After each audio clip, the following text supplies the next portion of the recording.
Varicose veins కి సరైన చికిత్స కోసం సంప్రదించండి ఎవిస్ హాస్పిటల్.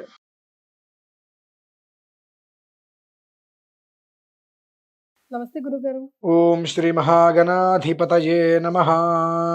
గురుగారు, ఏ గుడికి వెళ్ళినా, ఏ మీలాంటి వాళ్ళ గురువు దగ్గరికి వెళ్ళినా, ఎవరిని కదిలించినా కూడా లలిత సహస్రనామాలు, లలిత రహస్య సహస్రనామాల గురించి అసలు ఒక పెద్ద పీట వేస్తారు గురుగారు. అసలు ఎందుకు చదవాలి, ఎలాంటి వాళ్ళు చదవాలి, ఎప్పుడు చదవాలి, ఎలా చదవాలి? శ్రీమాత శ్రీ మహారాజ్ఞి శ్రీమత్సింహాసనేశ్వరి చిదగ్నికుండ సంభూత దేవ కార్య సముద్యత.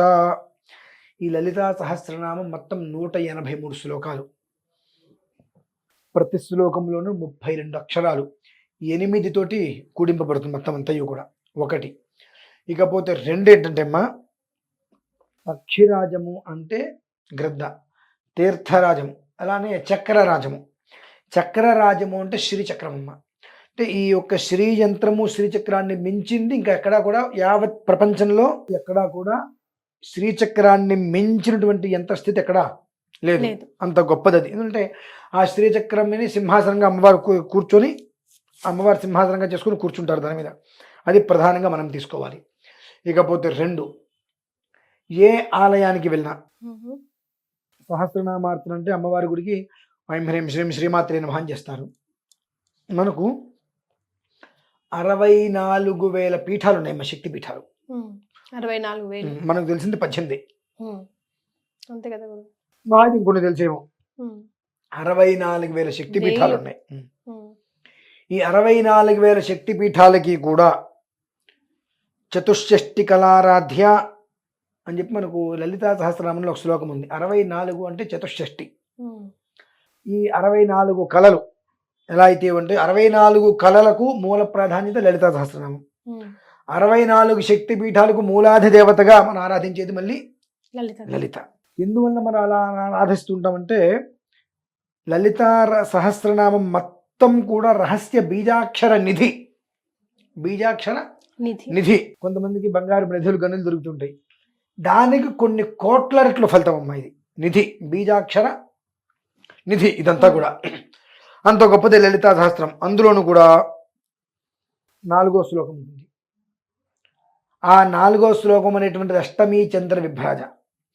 ఆ ఎవరైతే కనుక లలితా సహస్రనామాన్ని రోజు పారాయణ చేస్తారో వారి ఆ జన్మాంతము కూడా అష్టమి చంద్ర వదనంలాగా అమ్మవారి యొక్క ముఖం ఎప్పుడు ఏ రకంగా అయితే వదనంగా ఉంటుందో ఆ ప్రసన్న వదనం ఆ జన్మాంతము వాళ్ళకి ఇస్తుంది. అంటే మనకి ఏదో కాస్త డబ్బు వస్తే గొప్ప స్థాయికి పోవడం, లేదంటే మళ్ళీ కింద స్థాయికి రావడం లేకుండా ఒక ప్రణాళికను నీకు ఏర్పరుస్తుంది. First of all. సెకండ్, మనకు ప్రతి మనిషిలోనూ ఒక విద్య, ఒక కళ ఉంటుంది. అదేమిటో తెలీదు. ఆ తెలియనటువంటి వ్యక్తి ఎవరైతే ఉంటారో ప్రతిరోజు మను విద్య, చంద్ర విద్య, చంద్రమండల మధ్యగా అనుకుంటూ ఈ లలిత సహస్రనామాన్ని పారాయణ చేస్తే చతుషష్టిపచారాధ్యా చతుషష్టి కళామయి మహాచతుషష్టి కోటి యోగిని గణసేవిత అని మను విద్యా చంద్రదేకి ముందది. ఇదేదైతే ఉంటుందో దాన్ని అనుసరించి 64 కళలలో అతనికి ఏ కళలో ఉత్తీర్ణత చెందగలడు, రాణించగలడు, ఆ కళను బయటికి తీసుకొస్తుంది అమ్మవారు. అంటే ఇది తెస్తుంది, అది త్యాదు అనేటువంటిది ఎక్కడా కూడా లేదు. అటువంటి లలితా సహస్రాన్ని ఒకరోజు 18 సార్లు చేస్తూ వచ్చే ఫలితం ఎంతండి చెప్పలే మాటలో. ఒక రోజుకి 18 సార్లు లలితా సహస్రనామ పారాయణ చేయటము అంటే 1,00,000 బీజాక్షరాలు మనం ఉచ్చరించడం ఒక మనిషికి సాధ్యమవుతుందండి? అవుతుంది. రేపు మనం చేస్తున్నాం మన అదే. మీ పోటీ వాళ్ళకైతే ఓకే, మా పోటీ వాళ్ళకు కూడా తేలికైన విషయం కదమ్మా. కంఠనరాలు తెగిపోతాయి. మరి రేపు అనుకున్న 25వ తారీఖు చాలా అష్టాదశ శక్తిపీఠ మహాశక్తి పీఠార్చన అని చెప్పి ఇక్కడ ఆ అష్టాదశంలో 18 శక్తిపీఠాది దేవతలకి కూడా లలితా సహస్రనామ స్తోత్రంతో 18 శక్తిపీఠాలకి విడివిడిగా ఒక్కో మెట్టుకి ఒక్కొక్కసారి పారాయణం చేస్తారా గురుగారు లలిత సహస్రనామాలు? ఒక్కొక్క మెట్టుకి ఒక్కొక్కసారి చేసుకుంటూ రావాలమ్మా. అది ఒక్కటే చేయడానికి సుమారు 9 నుంచి 10 గంటల సమయం పడుతుంది. అయిన తర్వాత మిగిలిన ఆరాధనలు ఉంటాయి. అటువంటిది లలితా సహస్రనామ పారాయణ రోజు ఒక్కసారి చేసుకుంటూ వెళ్తేనే ఆ మనిషి 5,000 బీజాక్షరాలు చేసినట్టుగా పారాయణ. 5800 5000 చిల్లర వస్తుంది. 5000 పైన ఆ బీజాక్షరాలు మనం ఉచ్చరించినట్టు. అదే ఒక్కటే రోజు 18 సార్లు మనం బీజాక్షర సంపుటి బీజాక్షరాలని పారాయణ చేయటం అంటే 1,00,000 పైన వస్తుందమ్మా అది. 1,00,000 పైన బీజాక్షర పారాయణ చేశామంటే ఈ జన్మకి మనకు అసంతృప్తి అనేటువంటి ఎందుకు వస్తుంది? ఇబ్బంది అనేటువంటి మన ప్రాంగణం దాటొస్తుంది లోపలికి. అంత గొప్ప వైశిష్ట్యం అమ్మ. అంటే ఇందాక ఒక వీడియోలో చెప్పుకున్నాం కనకధార స్తోత్రం. ఈ కనకధార స్తోత్రాన్ని 900 సార్లు చేసి దాన్ని అక్కడ ధారదత్తం చేయటం, అక్కడ ప్రత్యక్షంగా 18 శక్తిపీఠాలకి 18 సార్లు ఏకధాటికి లలిత సహస్రం పారాయణ చేయడం. దేనికి దానికి 18 నివేదనలు.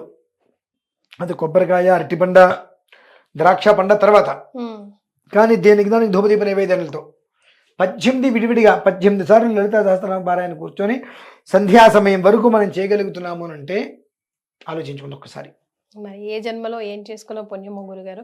అయితే ప్రత్యక్షంగా అయినా పరోక్షంగా అయినా ఇందాక మనం ఆ వీడియోలో కూడా చెప్పుకున్నట్టు భక్తులు కూడా ఎవరైనా పాల్గొనొచ్చు. వాళ్ళకి ఎలాంటి ప్రాబ్లమ్స్ ఉన్నా కూడా ఈ ఒక్క రోజు వారు కేటాయించగలిగితే గనక జనవరి 25న ఎలాంటి ప్రాబ్లమ్స్ కైనా ఇంకా మీరు చెప్తున్నారు కదా ఇంకొకటి ఉండదు. అందులో మీ ముఖంగా అవ్వడం అలా కాదు గురుగారు. మనం సెల్ఫ్ పారాయణం చేసుకోవడం వేరు, ఎవరైనా కూడా అలా మీ ముఖంగా గురుముఖంగా తీసుకోవడం, అది వినడమే చాలా చాలా మంచిది కదా గురుగారు. ఆ రోజు ఆ పారాయణ మొత్తం పూర్తయిన తర్వాత ఆరాధన పూర్తయిన తర్వాత అందరికీ ఇప్పుడు ఇందాక మనం చక్ర రాజము అనుకున్నాం చూసారా, ఆ చక్ర రాజానికి మూలమైనటువంటి శ్రీచక్రాన్ని అందరికీ ప్రసాదంగా అందజేస్తున్నామమ్మా. శ్రీచక్ర రాజ నిలయ శ్రీమత్ త్రిపుర సుందరి. చక్ర రాజము అనేటువంటిది ఎక్కడైతే నిలయమై ఉంటుందో శ్రీమత్ త్రిపుర సుందరి అక్కడే ఉండిపోతుంది అమ్మవారు. ఆ చక్రరాజానికి నార్మల్గా మనం ఏదో ఒక వెండి మీద శ్రీచక్రాన్ని చేయించి ఇవ్వటం వేరు. ఆ శ్రీచక్ర రాజం ఏదైతే ఉంటుందో ఆ శ్రీచక్ర రాజానికి 900 సార్లు పారాయణ చేసేటువంటి కనకధార స్తోత్రాన్ని ధారదత్తం చేయటం. ఈ యొక్క 18 సార్లు లలితా సహస్రనామ పారాయణ అంటే 1,00,000 సార్లు బీజాక్షర సంపుటి ఆ బీజాక్షర పారాయణ చేసినట్టు దానికి ధారదత్తం చేయటం, నిక్షిప్తం చేయటం. ఆ అనంతరం దాన్ని ప్రసాదంగా ఇవ్వటము అంటే ఇప్పుడు అందులోనే లలితా సహస్రనామంలోనే చెప్పబడింది శ్రీచక్రరాజ నిలయం. శ్రీచక్రరాజం ఎక్కడ నిలయంగా చెప్పబడినది? మీ ఇంట్లో, నా ఇళ్ళ, వాళ్ళ ఇళ్ళ, వీళ్ళ ఎవరింట్లో అయితే కనుక ఆ విధానాన్ని అనుసరించేటువంటి మంత్రశక్తితో ఉన్న శ్రీచక్రరాజం ఇచ్చి వచ్చినదో శ్రీమత్ త్రిపుర సుందరి. ఆ త్రిపుర సుందరి అమ్మవారు అక్కడికి వచ్చి కూర్చుంటుంది. ఇంకా ఎప్పుడైతే త్రిపుర సుందరి అమ్మవారు వచ్చి మన ఇంట్లో స్థానువై స్థిరంగా కూర్చుందో ఆ ఇల్లు కాదు, కూడదు, లేదు అనేటువంటి మాట విన్నది కదండి. అంతటి యోగాన్ని ఇచ్చేటువంటి పర్వదినం అది. ఆ రోజు ఆలోచించా, చక్కటి సుముహూర్తం కావాలి, సుదినం కావాలి. ఏముంది? జ్యేష్ఠ నక్షత్రం, శనివారం, ఏకాదశి, దానికి తోడు ఉత్తరాయణ పుణ్యకాలం, అంతకు మించి సంక్రమణం, మకరంలోకి రవి వచ్చినటువంటి విధానం. మంగళవారం రోజు నాడు మకరంలోకి రవి వచ్చాడు, శనివారం. ఆ శని ఇంట్లో ఉండబట్టి ఆయన ఎంత ఆనందపడతాడు. ఆయన అనుగ్రహం ఉంటే అడుక్కునేవాడు కూడా అంబానీ స్థాయికి వెళ్ళిపోతాడు. ఆ అన్ని యోగాలను దృష్టిలో ఉంచుకొని అదే జ్యేష్ఠ నక్షత్రం అంటే ఇంద్రుడిది. ప్రతి కుటుంబము కూడా చిన్న స్వర్గపూరితంగా దోహదపడాలి అని ఎన్నో విధానాలను దృష్టిలో ఉంచుకొని ఎన్నో కూర్పులు అందులో పెట్టుకొని నిరంతరము కూడా అహర్నిశలు అనేక శ్రమల్ని ఓర్చుకొని ఆ రోజునాడు ప్రతి ఒక్క జీవితంలో కూడా గమ్యం చేరడానికి ఒక వెలుతురు రావాలి అనే మైదంతయ్య కూడా. చాలా సంతోషం గురుగారు. నిజంగా మీరు వింటున్నారు కదా, గురుగారు చెప్పిన ఈ మహత్తర కార్యక్రమంలో ప్రత్యక్షంగా అయినా పరోక్షంగా అయినా పాల్గొనాలనుకుంటే జనవరి 25వ తారీఖు ఈ గురుగారు ఈ కార్యక్రమం చేపట్టనున్నారు. అంతకు ముందే మీ పేర్లు రిజిస్టర్ చేసుకోండి. కింద స్క్రోల్ అవుతున్న నంబర్కి కాల్ చేస్తే మిగతా వివరాలు తెలియజేస్తారు. చాలా సంతోషం గురుగారు. ధన్యవాదాలు.